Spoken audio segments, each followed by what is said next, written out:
Hello all, I'm Hina, the fashion doctor, and welcome to my channel where you will never guess my actual hairstyle. Oh, and also we talk about fashion and travel.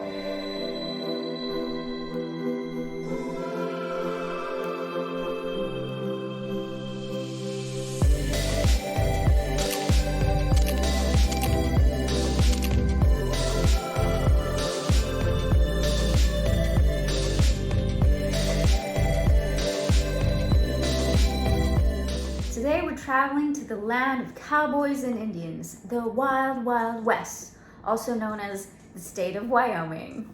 According to 2019 stats on Wikipedia, Wyoming only has a population of about 576,851. Also, the state flower is the Indian paintbrush. I feel like I'm gonna state the state flower in every single video on each state that I do. And also, fun fact, Wyoming was actually the first state to allow women to vote, and also the first state to have a woman governor. I think that's pretty cool. So on our first stop in the Wild Wild West, we're going to Grand Teton National Park. Now folks, this is part of the Rocky Mountain Range, and as legend has it, when French-Canadian trappers came here, they named it Les Tres Tetons, which translates to the three nipples, corresponding to the three peaks of the Teton Mountains. Of course, when I was there, I swear I saw like 5 peaks, but I guess Les Tres Tetons has a ring to it. Fine, I'll give it that. It is likely that the name is actually derived from the Teton Sioux people there, or from the Shoshone term Tiwi-Not, but that's not what you guys are gonna think about when you go there now, is it? Now, for all the spots that I ended up doing in Wyoming, the recommended travel days are from the middle of May to September. For Grand Teton Park specifically, I would recommend you take at least a day or 2 out of your itinerary to really just explore this park. It is beautiful, the hikes are incredible, and as a bonus, you can take a dip in Jackson Lake. It'll be refreshing, it'll be cool, and it'll be worth it.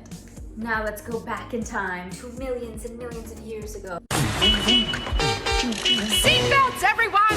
Please let this be a normal field trip. With a friend? No way! When the Teton Range was just forming, it was a baby. It was made because of the fault line in that area.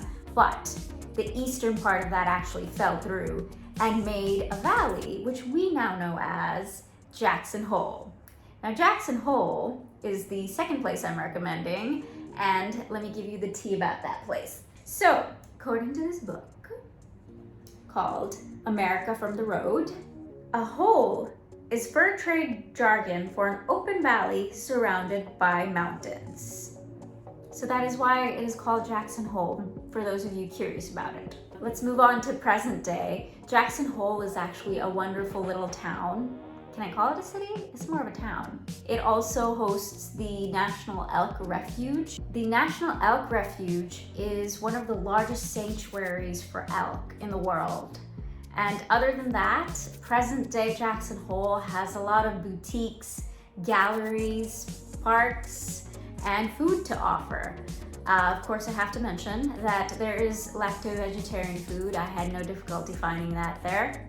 It is a quaint little town that I recommend you stop by or even stay over while you're visiting Grand Teton National Park and Yellowstone National Park. Okay guys, on to the third and final stop. We have Yellowstone National Park. And folks, this isn't just the most famous national park. Don't take my word for it. Reader's Digest also tells me it is. So it's not just the most famous, it's actually also the first national park on this planet. No place on Earth has this variety of natural phenomena.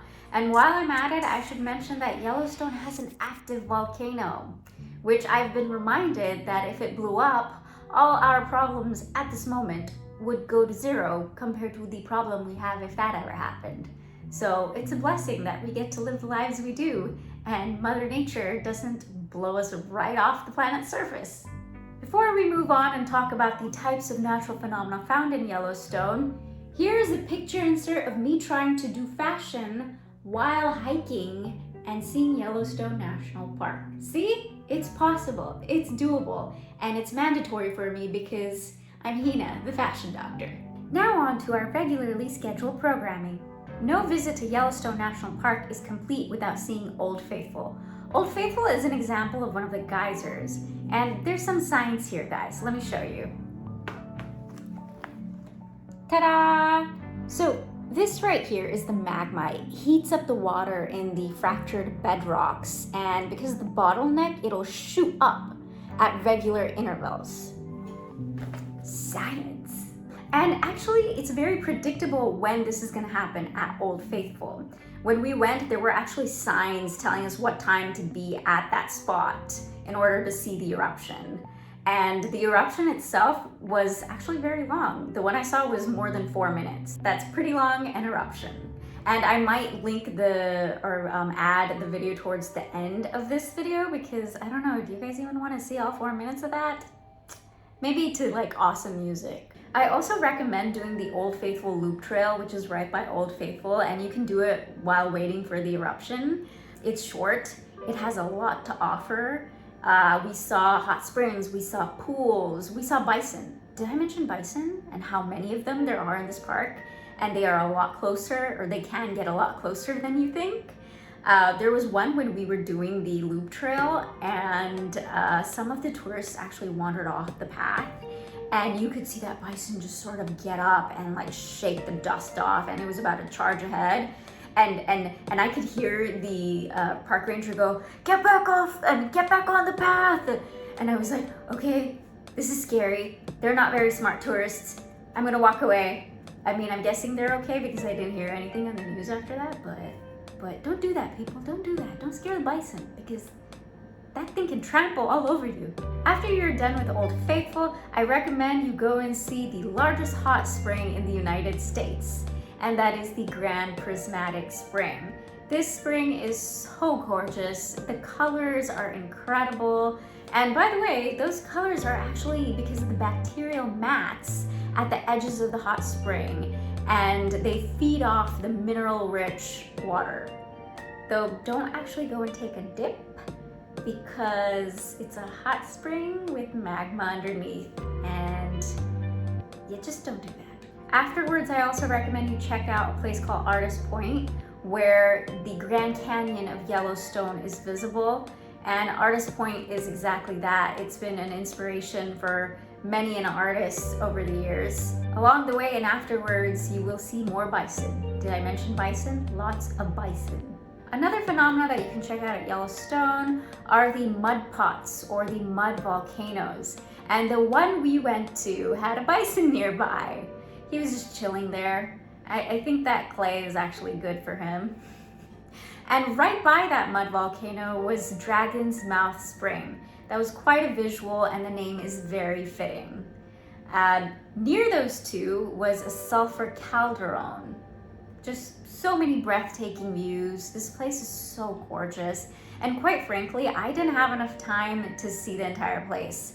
In the future, I'd probably recommend you take at least 4 days to see most of the park. And for my future trips, I have my annual pass, which can be used in all the national parks in the United States of America. This isn't sponsored, I just help others save money. I mean, think about it, it's like 80 bucks and you get to go to all the national parks. Even better if you like live close by to them, like this could be your weekend trips and you could go as much as you want. Oh, and by the way, 2 people can use this. Like there's like a spot in the back for 2 pass holders to sign it. So I'm just saying, this is a smart and economic way of traveling. I also got my national park passport stamped for those 2 parks. See, Grand Teton and Yellowstone. I feel like that's mandatory because I spent 10 bucks on this. So now I need to show the world. Okay guys, we've come to the end of the video and I hope you all enjoyed this as much as I did while making it. These parks were incredible to see. There is a lot of natural beauty out here and I highly recommend that you guys check it out. You know, if there are national parks near you that you want me to see and maybe make a video about, you know what? Leave a comment down below. Maybe I'll just hop on a plane or get into my car and drive off to it one day. Have a good day or night wherever you are. See you next time. Bye.